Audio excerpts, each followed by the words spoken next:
कहिए कैसे हैं आप।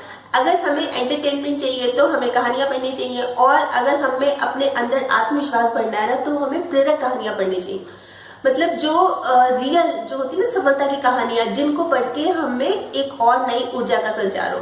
अब कल क्या हुआ कि कल मैं क्रिकेट मैच देख रही थी। मुझे मैच देखने का शौक नहीं है, मैं सिर्फ युवराज सिंह की वजह से देख रही थी, वो भी इसलिए कि वो कैंसर से जीत गए। आप सबको पता ही होगा उनको कैंसर था। अब देखिए वो जीत भी गए और खेल रहे हैं, और देश के लिए खेल रहे हैं, और अच्छा खेल रहे हैं। और अगर वो आउट भी हो गए ना तो वो आउट नहीं है, वो हमेशा ही विनर है, हमेशा ही विनर है। और ऐसे ही 2-3 दिन पहले मनीषा कोइराला गा रहा था, जानी मानी हीरोइन है वो। एक लड़की को देखा तो ऐसा लगा कितनी छुई मुई सी प्यारी सी लड़की, उनको कैंसर हो गया और अब वो आ गई मूवीज में, कैंसर को हरा दिया। तो ये चीज जो होती है ना, जो मैं बोल रही थी कि अगर आत्मविश्वास बढ़ना है तो इनको देखो, बहुत प्रेरणा मिलेगी इनको देख के। ये तो है जो जाने माने चेहरे हैं, सेलिब्रिटीज हैं, पर मैं एक ऐसी महिला को जानती हूँ जो कि आज मेरी नजरों में तो किसी हीरोइन से कम नहीं है। आप और हमारी तरह ही हैं, और उन्होंने इतना आत्मविश्वास रखा, इतना अपने अंदर कॉन्फिडेंस भरा, और उन्होंने कैंसर से जीत लिया, कैंसर को उन्होंने हरा दिया। मैं बात कर रही हूँ आशा बजाज जी की, और Asha ji Delhi rotary blood bank में काम करते हैं। तो जब इनको पता लगा कि इनको ब्रेस्ट कैंसर है तो एक बार तो ये शॉक में आ गए कि ये क्या हो गया। जैसे होता ही है ना कि एकदम से एक तो नाम इतना खराब, और ये पता लगे कि ये हमको हो गया तो हालत तो एकदम से खराब हो ही जाती है। तो ये भी एकदम से, जो मेरी बात हुई, इन्होंने बताया कि एकदम से शॉक लगा इनको कि ये कैसे हो गया। पर अगले ही पल इन्होंने अपने आप को समझाया कि कोई बात नहीं, अब हो गया, अब पता है कि हो गया, तो हमें इस सिचुएशन से बाहर निकलना है, मतलब कॉन्फिडेंस रखना है और इसको हराना है। थोड़ी प्रॉब्लम तब आई जब इन्होंने अपनी डॉटर को बताया कि मेरे को कैंसर है, तो क्योंकि बच्चे घबरा जाते हैं बहुत जल्दी, पर जब उसने अपनी मदर का इतना कॉन्फिडेंस देखा तो उसने भी अपने आप को खुद को पक्का कर लिया। और आशा जी ये बताते हैं कि उनकी फैमिली, उनके जितने भी रिश्तेदार हैं और जो उनका फ्रेंड सर्कल है, ये सही मायनों में पिलर्स बने। मतलब इन्होंने इतना सपोर्ट किया, मतलब कि करो, तुम कर सकती हो, और खुद को मोटिवेट करना। मतलब आशा जी जो लगातार खुद को मोटिवेट करते रहे कि मैंने करना है। और इन्होंने बताया कि उस दौरान तो जब इनकी कीमोथेरेपी चल रही थी या सर्जरी चल रही थी, तो उन दिनों तो वो कई बार ऑफिस भी जाते थे।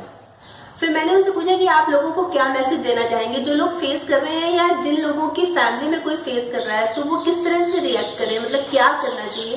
तो इन्होंने बहुत सारी बातें बताई। इन्होंने ये सबसे पहले तो इन्होंने ये कहा कि खुद को तो पहली बात तो पक्का करना पड़ेगा, मजबूत, इसलिए कि हमें ठीक होना है, हमें इस क्राइसिस से, इस बीमारी से बाहर निकलना है, उबरना है, और हमें ठीक होना ही है। सबसे पहली बात तो ये है कि हमें ठीक होना है, हमें खुद को मोटिवेट करना पड़ेगा। दूसरा ये है कि किसी ना किसी चीज में बिजी रखें, क्योंकि अगर हम खाली बैठे रहेंगे ना, कुछ काम नहीं करेंगे, तो हम नेगेटिविटी में जाते रहेंगे, ये सोचते रहेंगे हमें हो गया, ये तो ठीक नहीं होगा, ठीक नहीं होगा, तो सोचेंगे तो ये ठीक भी नहीं होगा।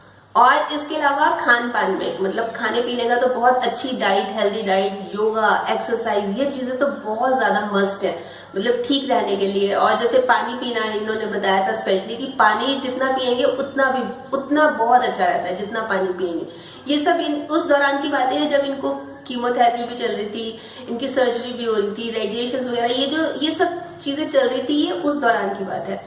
मैं सोच रही थी कि इनसे पूछूं कि कीमोथेरेपी में जैसे सुनते हैं, हमने सुना भी है कि बाल उड़ जाते हैं, कैसा लगता है, तो पता है इन्होंने क्या जवाब दिया। इन्होंने बोला कि आप मेरी फोटो देखना, बहुत अच्छी आई है, जब कीमोथेरेपी मेरी चल रही थी मेरे बाल उड़ गए थे, फोटो बहुत अच्छी आई है।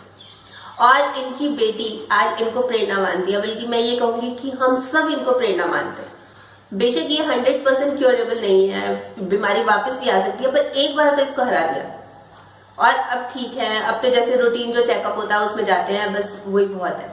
पर ये हजारों, मतलब कितने लोगों के लिए प्रेरणा है, जो कि कैंसर का नाम सुनते ही बस, जो कि सोचते हैं कि कैंसर हो गया तो अब खत्म है, कैंसर हो गया खत्म नहीं है। जो मैं स्टार्टिंग में बात कर रही थी ना कि हमें प्रेरक कहानियां, इंस्पिरेशनल स्टोरीज पढ़नी चाहिए, ऐसी कहानियां पढ़नी चाहिए जिनसे हमें सीख मिले, जिनसे हमें सीखने को मिले कि हाँ, अगर ये कर सकते हैं तो हम भी कर सकते हैं। इसलिए मैं कहती हूँ कि इस तरह की बातें शेयर करना बहुत जरूरी है। आपके पास भी बहुत सारे एग्जाम्पल्स होंगे, आपके पास भी बहुत सारी स्टोरीज होंगी, तो आप भी वो शेयर कीजिए, बताइए, ताकि और लोग उससे सीख ले सकें। तो कल फिर मिलूंगी एक और नए टॉपिक के साथ। तब तक स्माइल भी रखिए और पॉजिटिव रहिए और पॉजिटिव सोचिए।